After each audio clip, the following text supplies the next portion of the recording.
Junior Balasubrahmanyam అని ఎందుకంటున్నారు? 24 గంటల పాటు బాలుగారి పాటలే పాడాను. ఎన్ని పాటలు అయ్యి ఉంటాయి? 200 పాటలు. గొంతు నొప్పి రాలేదా అండి? ఎలా సాధ్యమైంది అసలు? అది భగవంతుడు ఇట్లా కల్పించాడు. మీరు పాడిన, మీరు కంపోజ్ చేసిన వినాయకుడి పాటలు ఇంకా ఏంటండి? ఇంకొక పాట రీసెంట్ గా ఒకటి చేశాను. ఉమ్, అది ఈ మధ్యనే ఒక గాయకుడు హైదరాబాద్ లో చాలా ప్రఖ్యాతులు గాంచిన ఒక గాయకుడు ఉన్నారు. ఆయన అయ్యప్ప దీక్షను 30 సంవత్సరాల నుంచి దీక్ష తీస్తూ ఉమ్, భక్తి తత్వంలో ఎన్నో మంచి చాలా ఉన్నత శిఖరాలు అధిరోహించిన ఆ గాయకుడు గంగపుత్ర నరసింహరావు అని అతని చేత పాడించాను నేను. ఉమ్. జస్ట్ ఒక హిందీ స్టైల్లో ఉంటున్నది. హే హే హే హే గణపతి బోలో జై గణపతి భజరే భజరే గణపతి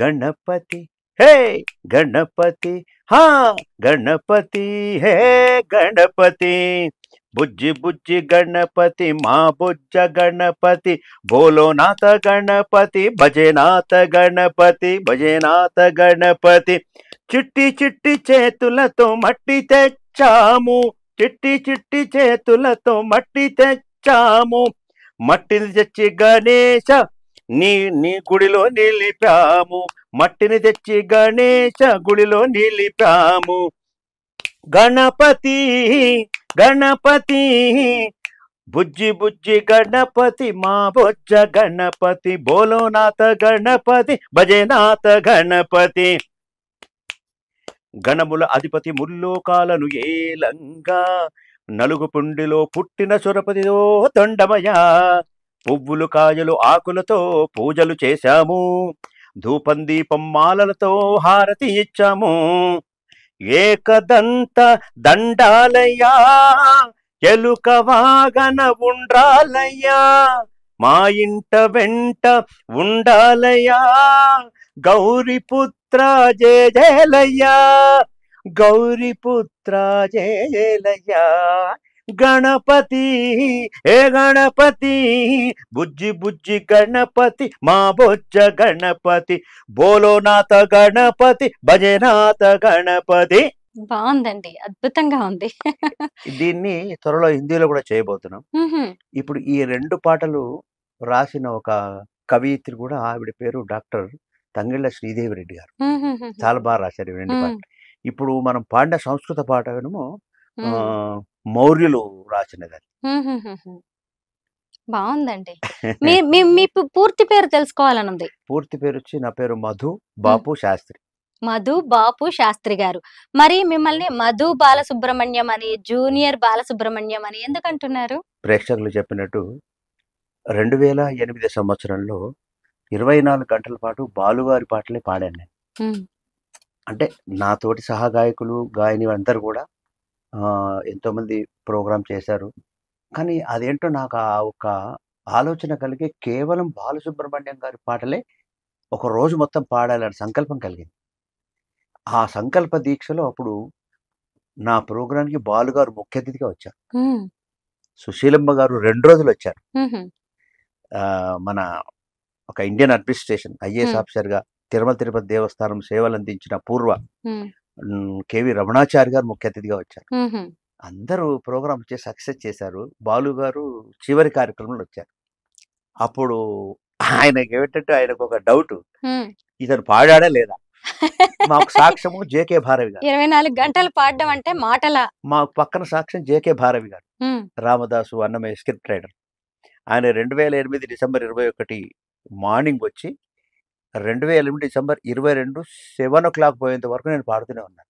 ఎలా సాధ్యమైంది అసలు? అది భగవంతుడు ఇట్లా కల్పించాడు ఏంటో మరి. అంటే మన భారతదేశం చేసుకున్న పుణ్యం బాలసుబ్రహ్మణ్యం గారు ఒక్కరే. నిజమేనండి. అంటే వారి తోటి వచ్చిన గాయని గాయకులతో ఉన్నారు కానీ ఆ మహానుభావుడికి భగవత్ సంకల్పం కలిగింది. అవును, కాబట్టి అలాంటి పాటలు ఇప్పటికి నిలుచున్నాయి. నిజమే. భారతీయ సంగీత సామ్రాజ్యానికే తీరని లోటు ఈ రోజు. జై జై గణేశ జై కొడత గణేశ జయములివ్వు బొజ్జ గణేశ హాయ్ హాయ్ గణేశ అడిగేస్తా గణేశ అభయమివ్వు బొజ్జ గణేశ లోకం నలుమూలలా లేదయ్యా కులాస, దేశం వలువైపులా ఏదో రభస, చిట్టి ఎలుకను ఎక్కి గట్టి కుడుములు మెక్కి, చెక్కు విడిపించగ నడిపించక చెయ్యి తమాషా, గణేశ గంగణపతి గణేశ గంగణపతి గణేశ గంగం గం గం గం గం గణపతి. అదేం భాష అండి ఆయన పాట, కదా అసలు ఎలా అద్భుతం. పాడారండి అసలు బాలు గారు? అయితే బాలు గారి పాటల్ని ఎందుకు సెలెక్ట్ చేసుకొని మీరు రికార్డ్ బ్రేక్ చేయాలనుకున్నారు? శంకరాభరణం మూవీ నుంచి ఆయన పాటలు నేను బాగా ఇంప్రెస్ అయ్యాను. మాది ఇక్కడ తెలంగాణ ప్రాంతం ధర్మపురి, నరసింహస్వామి అలాగా దేవస్థానం, కరీంనగర్. గోదావరి నది తీరం. ఎస్. నేను టెన్త్ నుంచి ఆయన ఫ్యాన్ని. ఆ శంకరాభరణంలో ఓంకారనాదానుసంధాన భావం అనే పాట పాడి నాకు నాకు ప్రథమ బహుమతి పొందాను నేను. సో చిన్నప్పటి నుంచి అది అలవాటు అంతే. ఇంకా ఆయన అతను మించిన గాయకులు ఎవరున్నారు ఇంకా మనకి? అవును. అంతకంటే ముందు నాకు ఊహ తెలవడంతో ఘంటసాల గారు ఉన్నారు అద్భుతంగా. ఆయన ఒక మహాగాయకులు అయితే ఈయన ఒక మహాగాయకులు. ఈయన పాటలు మొన్న వందే మాతరం శ్రీనివాస్ గారి పాట కూడా, ఏది దేవుళ్ళ సినిమా ఎంత బాగుంటుంది.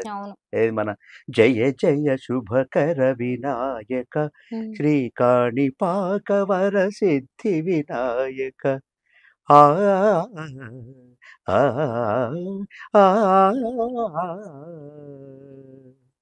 అలాంటి పాటలు ఎన్ని పాడున్నారు ఆయన. అయితే 2008 నుంచి ఆ రికార్డు తర్వాత బాలు గారితో మీ ప్రయాణం సాగింది. నేను చిన్నగా స్వరకల్పన కూడా నేర్చుకొని అట్లా అట్లా అనుభవంతో వచ్చింది. నేను మొదటి నుంచి శాస్త్రీయంగా కూర్చొని సంగీతం నేర్చుకునే అప్పుడు కొంచెం పేదరికం ఉండేది. మాకు అమ్మ నాన్న ఎంకరేజ్ అనేది చిన్నప్పుడు ఆ ప్రాంతాల్లో అప్పుడు ఉన్నప్పుడు కొంచెం ఎడ్యుకేషన్ అంతా ఒక 30 సంవత్సరాల క్రితం ఇప్పుడున్న డెవలప్మెంట్ లేదు. సో ఆ తెలంగాణ ప్రాంతంలో అంతా భయపడుతూ తల్లిదండ్రులు కూర్చోబెట్టి ఎక్కడ పోతామని ఆ భయపడుతున్న సంగీతం అనేది కొంచెం ఈ ప్రాంతానికి అలవాటు పడలే.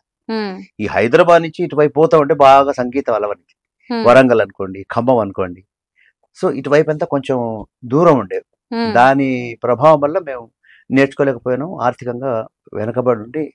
అయినా ఆ ఇన్స్పిరేషన్తో నేను కంపోజ్ చేసుకొని ఏ విధంగా పాట పాడాలి, ఏ విధంగా నేర్లని చెప్పి ఆ ఒక్క భక్తితో బాలసుబ్రహ్మణ్యం గారి చేత 40 పాటలు పాడించుకున్నారు. బాలు గారితో కలిసి మీరు చాలా ఆల్బమ్స్ చేశారు. మీరిద్దరు కలిసి పాడిన పాటలు ఏమైనా ఉన్నాయా? ఎన్ని పాటలు లేదు కానీ వేములవాడకు నేను 24 పాటలు బాలసుబ్రహ్మణ్యం గారిని 6 పాటలు పాడించాను. ఏంటండి వేములవాడ పాటలు అవి? అవి శివునివి. ఏమైనా గుర్తున్నాయా మీకు? ఒకటి, కనరండి కనరండి కైలాసము, పరమేశ్వరు ధామమైన వేములవాడ క్షేత్రము, కనరండి కనరండి కైలాసము, పరమేశ్వరు ధామమైన వేములవాడ క్షేత్రము. ఎంతైనా గణపతికి తండ్రి శివయ్య కాబట్టి మనం ఆ పాటలోనే తప్పలేదు, పాడొచ్చు. మీరు ఎన్నైనా పాడొచ్చు. అయ్యో డివోషనల్ ఈ రోజు మనం ఏ పాటైనా పాడుకోవచ్చు. ఇంకోటి వేములవాడది మనకు బాగా పవిత్రత ఏంటంటే కోడె మొక్కులు కట్టడం అక్కడ బాగా ఆనవాయి. అవును, కోడల్ని దేవుడికి సమర్పిస్తారు మొక్కులుగా. దాని మీద ఒక రైటర్ కరీంనగర్ బుర్రా సతీష్ అని ఆ రైటర్ కొత్తలు అప్పుడే అది చేసి చాలా రోజులైంది. మేము 16, 17, 15 సంవత్సరాలైంది. అది ఎంత బాగా రాశారంటే, కోడె మొక్కుల దేవుడవు రాజన్న, మా తోడు నీడవై ఉన్నావన్న, పాడగలరా? గుర్తుందా? జగమేలుతున్నవయ్య ఓ జగదీశ, మా పాపాలు కడుగుతున్న ఓ పరమేశ, కోడె మొక్కుల దేవుడవో రాజన్న, మా తోడు నీడవై ఉన్నావన్నా, కోడె మొక్కుల దేవుడవో రాజన్న, మా తోడు ఉన్నవై ఉన్నావన్నా, జగమేలుతున్నవయ్యవో జగదీశ, మా పాపాలు కడుగుతున్నవో పరమేశ, కోడె మొక్కుల దేవుడవో రాజన్న, మా తోడు నీడవై ఉన్నావన్నా రాజన్న. అద్భుతం, చాలా బాగుందండి. మీరు